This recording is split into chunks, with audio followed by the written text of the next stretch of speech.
รอบกับแบ็กอัพออริจินอลเรคคอร์ดค่ำคืนนี้ครับผมสวัสดีทุกท่านและการครับที่ซื้อบัตรซื้อตั๋วเข้ามาวันนี้ร่วมกับพวกเรารถแห่เคลื่อนที่จังหวัดชัยภูมิเอกชัยมิวสิกฝากไว้ด้วยกันครับผม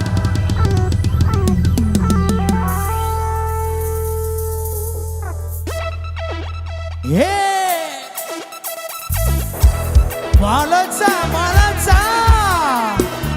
ผมยังเป็นเปิดวงครับผมมาตรฐานผู้คิดค้นโชว์วงแห่งจังหวัดชัยภูมิอาจารย์ตะวันออริจินอลผู้คิดค้นผลงานเพลงโชว์วงเกือบเข้าสู่1 ล้านวิวณตอนนี้เฮ้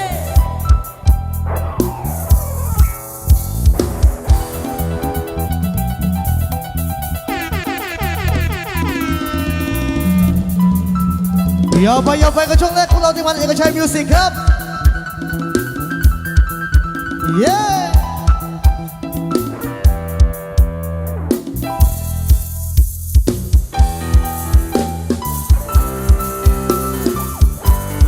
รถแห่จากอำเภอบ่มเนี่ยลงจังหวัดชัยภูมิครับผม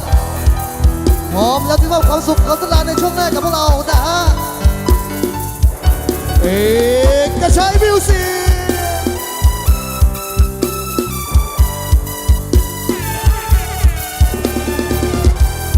เดี๋ยวเชิญทุกบ่าวสาวสวยด้านนอกนะครับซื้อบัตรซื้อตั๋วเข้ามาเลยกันแล้วกันในช่วงนี้ฮะรวมสนุกสนานในช่วงแรกกับพวกเราทีมงานรถแห่และหลายคันวันนี้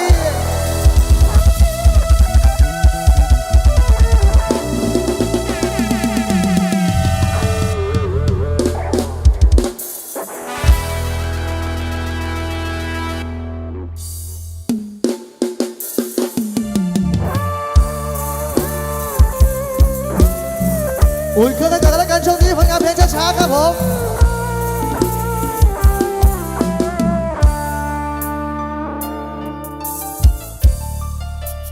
รักของเราต้องจบรถเธอไปพบคนใหม่ตัวฉันก็จะทำใจแต่ใจถือว่าเป็นกรรมความดีที่ฉันมีให้เธอไม่เห็นสิ่งที่ทำเธอไม่เคยจดเคยจำว่าฉันรักเธอเท่าใดพูดไปใครเขาจะเชื่อเมื่อเสือมันโดนสวมเขาตักน้ำทั้งโลกดูเงาไม่เห็นเขาที่บนหัวความรักทำให้ลุ่มหลงทำคนหน้ามือตามัวเห็นจากนั้นเป็นดอกบัวเหมือนหัวเหมือนใครตาบ้าจะรู้ใจแทบสลายรักเธอแทบตายสุดท้ายเธอไปจากฉันเธอไปรักกันตอนไหนทำไมฉันไม่รู้ทันคนโง่ก็คือตัวฉันที่มันไม่รู้เรื่องเลยอยู่เราเข้าช่วงแรกเอกชัยมิวสิกอำเภอมะนิวนงจังหวัดชัยภูมิรถแห่เคลื่อนที่มาตรฐานอีก1 คันครับค่ำคืนนี้ฝากไว้ด้วยละกันครับผม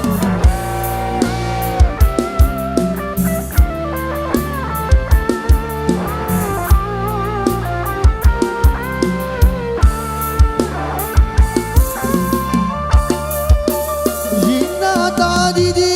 ๆท่าทีเรียบร้อยอ่อนหวานที่แท้เธอคือซาตานำมากิเลสตัณหารักเดียวใจเดียวไม่พอ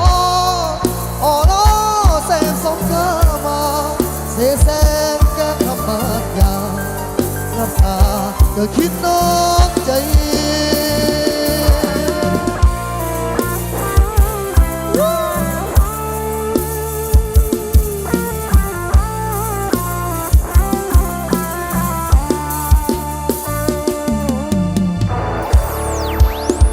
ความสุขกันในช่วงแรกกับเราเอกชัยมิวสิกครับผมยาวไปเถอะเย้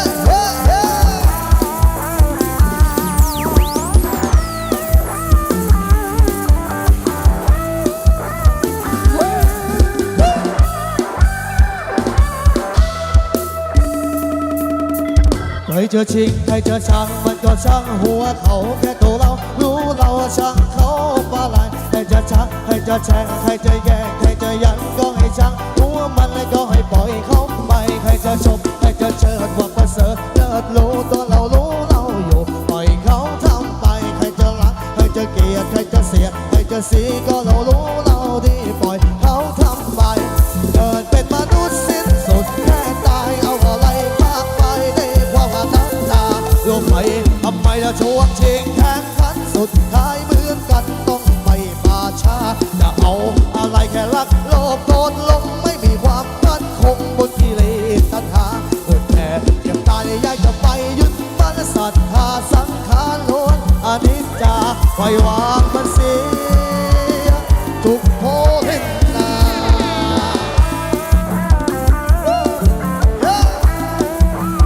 อย่าไปอย่าไป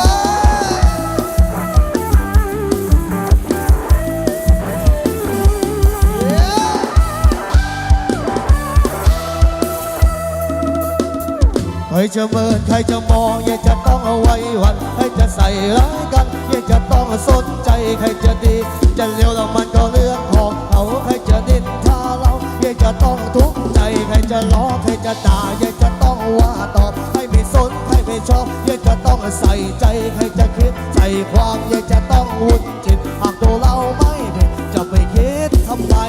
เกิดเป็นมนุษย์สิ้นสุดแค่ตายแค่ถูกตั้งต้นไม้ลงทับโลกาหมดลมเพื่ออะไรหาประโยชน์แต่เราล้วนต้องถูกเอาหาไปป่าช้าชีวิตยังมีทราบความดีไว้เกิดได้ไม่เสียชาติเกิดได้ไม่ต้องอายมาอันว่าความตายคือสัจธรรมความเที่ยงสิ้นสับสำเนียงเอาเม็ดขึ้นมาจะเอาอะไรนะจะเอาอะไรกันนักหนา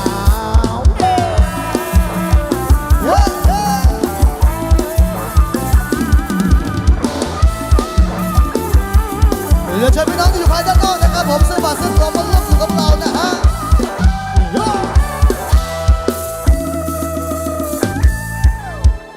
ไปกันต่อเชิญ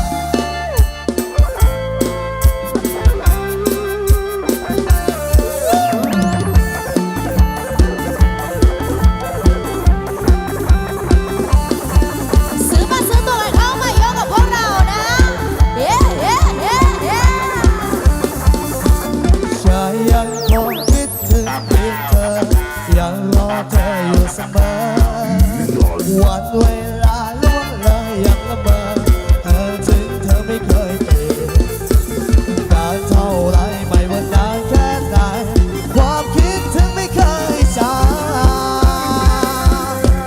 ไม่มีวันกลับมาเหมือนเดิมความรักสองเราที่เคยสดใส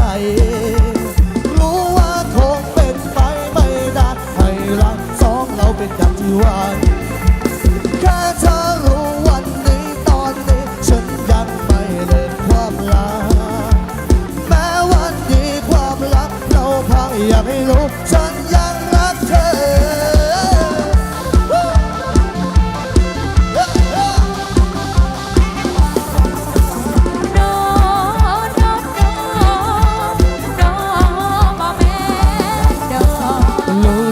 รู้ฉันดีไม่พอเธอนั้นจำต้องจ่าย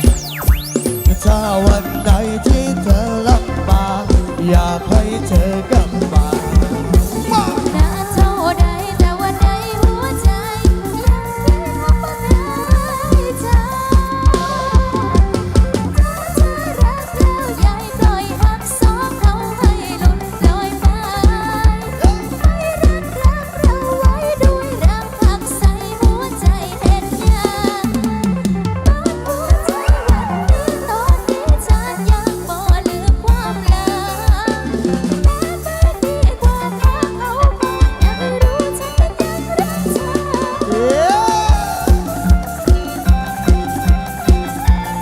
ยังอยู่ในช่วงแรกกับเราเอกชัยมิวสิกครับผมวันนี้เปิดหัวเป็นคันแรกกันแล้วกันมาในรูปแบบใหม่ใช้ไรกว่าเดิมฮะนานเท่าไรไม่ว่านานแค่ไหนความคิดถึงไม่เคยจางไม่มีวันกลับมาเหมือนเดิมความรักสองเราที่เคยสดใส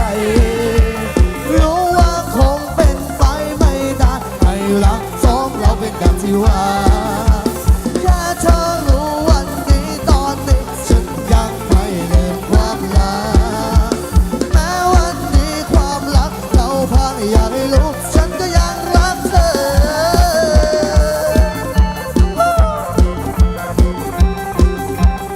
เดี๋ยวไปเดี๋ยวไป เฮ้ย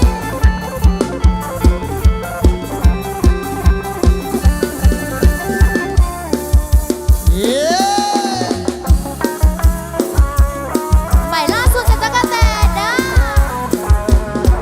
อกหักแล้วไงอกหักแล้วไงบอกเงินจานเบี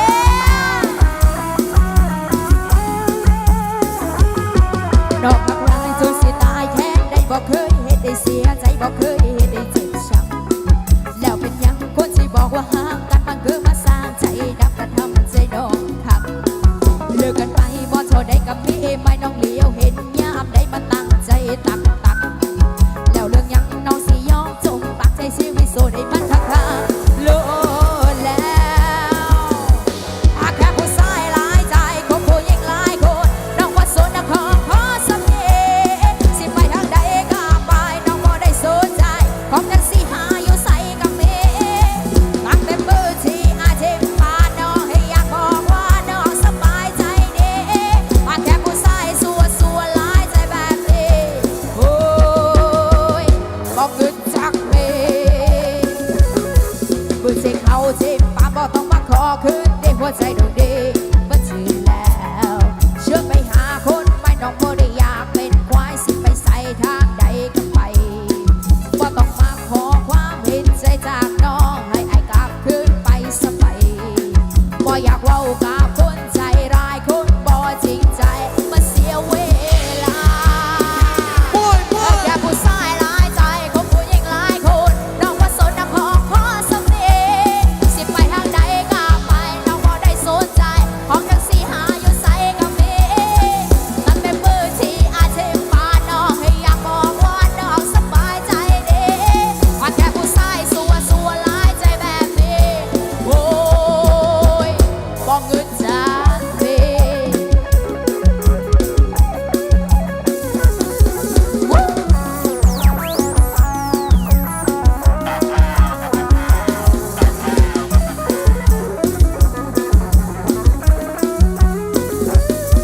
บ่อยากเว้ากับคนใจร้ายคนบอกว่าจริงใจมาเสียเว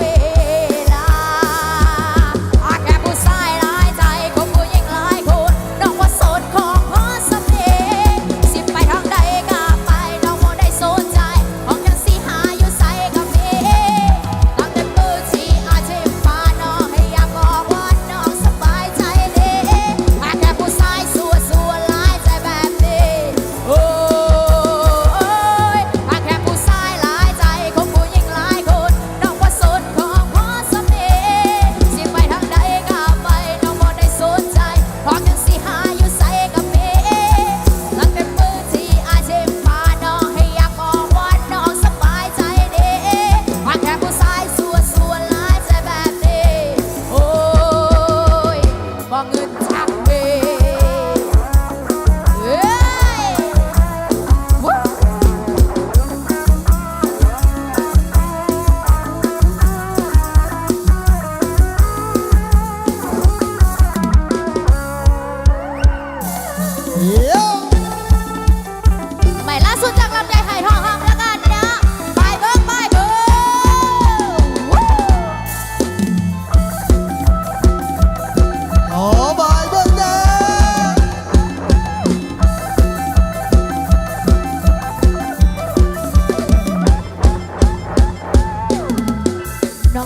ผู้สาวที่ทนแดดทนฝนขนาดว่าหลบปัดกับผมดิวเดอร์อายเขาบอกให้สู้ว่าอายแต่คนละใจแค่ได้บอกน้องได้อัพในฝันก็พอแล้วซึ่งแม่น้องเป็นกงบังอันใจหรือบางครั้งบอกน้องก็สิยอมไว้ไอ้ฮาร์ดมองอาคาแม่นอายไม่ไปอยู่ในใจแล้วกันตามน้องกับโมโซสิบอสนใจสิไปทางไสต้องสิเป็นคนบังแดดสิบอให้อายเลียแดดสิบอให้แดดเลียอายสิไปทางไสก็ยอมให้ฝนตกใส่สิยอมเป็นคนรับใส่เองข้างๆอายแบบนี้บอกมีอีหยังที่น้องก็ชอบบ่ได้จังแล้วอายพอจะให้น้องก็แซ่สิแฮปปี้อยากได้อีหยังก็ให้อายสิน้องเอ็นน้องพักผ่านนี่สิยอมเป็นแฟนน้องบ่ต้องออกมาเบิ่งดูอายมันร้องจับเบิ่งเด้อค่ะมันร้องไปเบิ่งเด้อค่ะมันร้องบักเบิ่งเด้อค่ะแล้วอายสิเด็ดมามักกันเบิ่งเด้ออายไปได้ทูได้เด้ออายรับรองอายสิถึงใจแล้วอายสิเด็ดใจน้อง ยังอยู่กับเราครับค่ำคืนนี้รถแห่เอกชัยมิวสิกครับผมเฮ้เฮ้เฮ้เฮ้น้องลาเอ้ย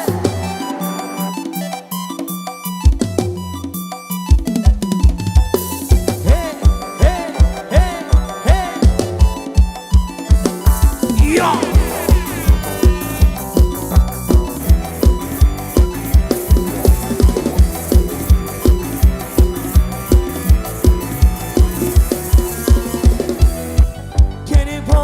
สบตา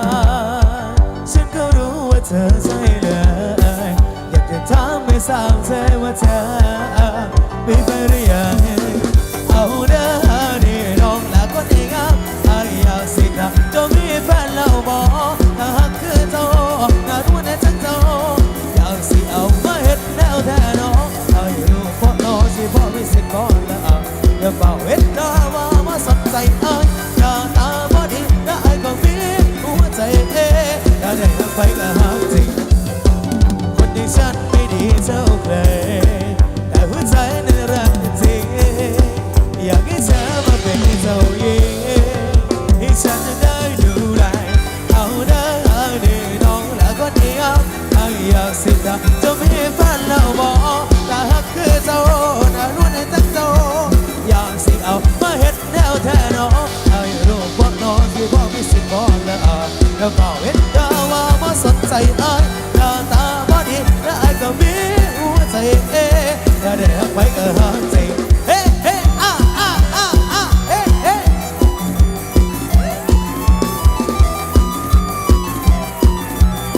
ยาวไปแค่เพียงใกล้เธอหัวใจฉันรู้อยากจะบอกเธออีกก็กล้าต้องกลัวต้องทำเช่นไรให้เธอเห็นใจ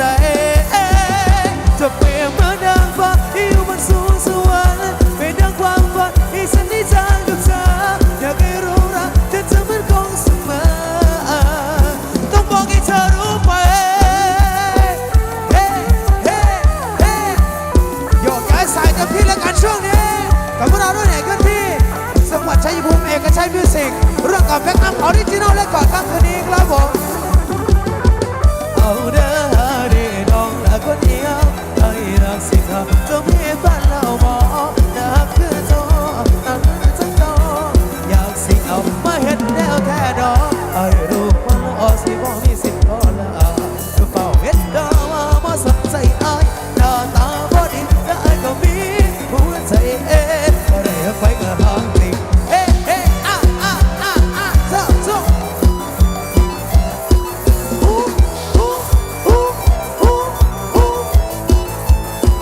เจ้าน้องลา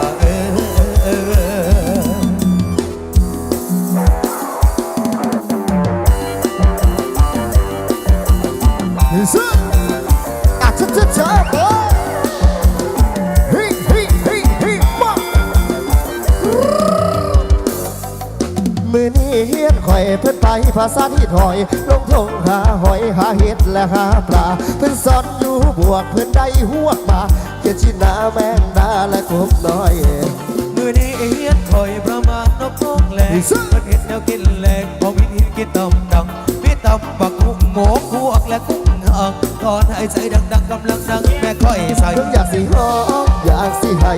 เพิ่นบอกคอยให้ฟอกไปเอาหอมมาห่วงไอ้ป่าสาก่อนเบิ่งไปหวนเย็นตาถามป่ามากะหอนป่าเฮาบ่อยู่บ้านเดียวขอให้ หมอขวเอาไปฝากป้าไปหน้าเลยไม่เดือหัวถ้าขับรถเสียอย่างหัวเอกลูกแกงหัวรับกันไล่ห่างคนเองข้อเพื่อนยกเพื่อฝ่าห้องทุกคนก็ตกเอามาหาดหัวไหลมาหอดทำก็ตกเอามาแล้วเปียกหอดโอ้โห พ่อผมบอกเอาไปฝากเอามาไปบ้านแล้วเฮาหน้าหัวถ้ากลับรถเสียอย่างหัวแหกหัวแค่หัวรถกันไล่ทางบนแห่ความคือเพื่อฝากห้องคือคนกันตกครับหาดหัวไหลมาหัวทำบนโต๊ะเอาเปียกหอดโอ้โหขอบคุณตากล้องสุดหล่อจากบ้านนอกสตูดิโอแล้วกันนะฮะ ครับผม เฮ้ยเซ่เฮ้ยเฮ้ยเฮ้ยเฮ้ยเฮ้ยเฮ้ยเฮ้ยป๊อก ระยะทางมันก็ไกลห่างเสียอดเงินเอาหมดเวลาผู้ยุดออกว่าเป็นลูกใส่เอารถเอากะหางจุกมาเก่าแล้วหูกะหิวเขาโอ้ยเฮ้ยแล้วก็ พ่อหมอบอกเอาไปฝากข้ามาไปนั่นเลยเรื่องหน้าหัวพากับรถเสียยาพวกแหกพวกแค่หัวรถกันไล่ขับมาเพื่อนแม่หอดขึ้นพื้นฝากห้องคือฝนกะตกขับมาปาดหัวไหลมาหอดทำบนโต๊ะกับมองเดือดหอดโอ้โห โอ้ผมพวกเขาไปฝากป้าไปนั่นเลยไม่ได้หัวถ้าขับรถเสียอย่างหัวเองลูกเองหัวรักกันไล่ห่างคนเองข้อบุญยกเพื่อฝ่าห้องทุกคนก็ตกเอาพาดหัวไหลมาหอดทำก็ตกเอามองแล้วเปียกหอดพวงเอาหอดน้ำหอมพวงไปอยู่แค่บัวดาวบุญนาดูไปฝ่าแล้วหูเขาพวกไปฝากป้าไปฝ่าแล้วสิบ่หูพวกไปฝากป้า เฮ้ยเฮ้ยเฮ้ยเฮ้ยเฮ้ยเฮ้ยเซ่ สายเปย์อยู่ไหนสายเปย์อยู่ไหน เฮ้ย listen ไปไปไปไป เอ้ยเด้อ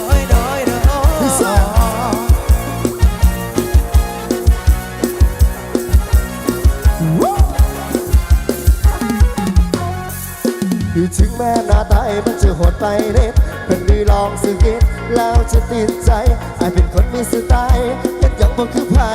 ก็ไอ้มันอินดีไปตักกี้เขาไม่ดีดอกคือสาว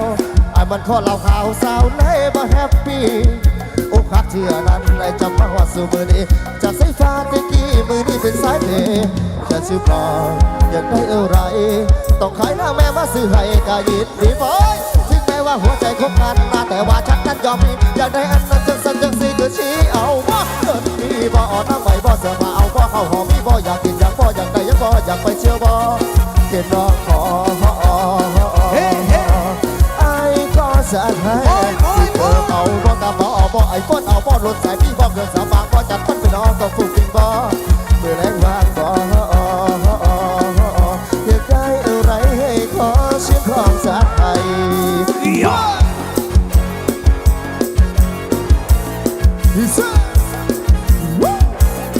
อยากอยู่กับเราครับรถแห่เอกชัยพิสิทธิ์ครับคืนนี้ครับผม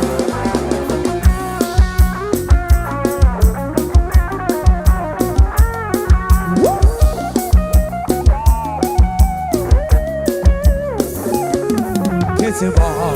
อย่าได้อะไรจะขายหน้าแม่มาซื้อให้ก็ยินดีถึงแม้ว่าหัวจะพบกันแต่ว่าฉันนี้เอาบริกจะได้อันนั้นจังสั้นจังสี่ก็ชี้เอา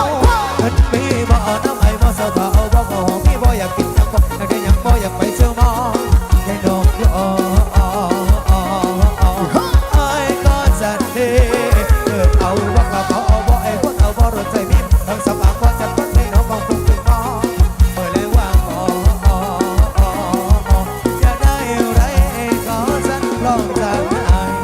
ไอ้เฮ้ชาดีดาดีดาดีดาเฮ้ย listen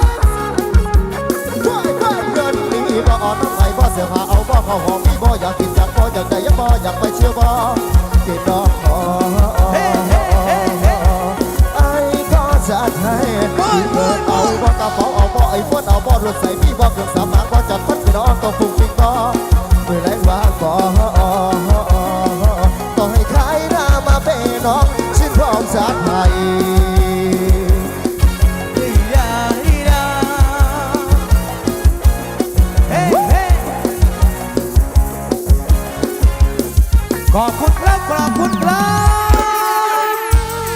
สบต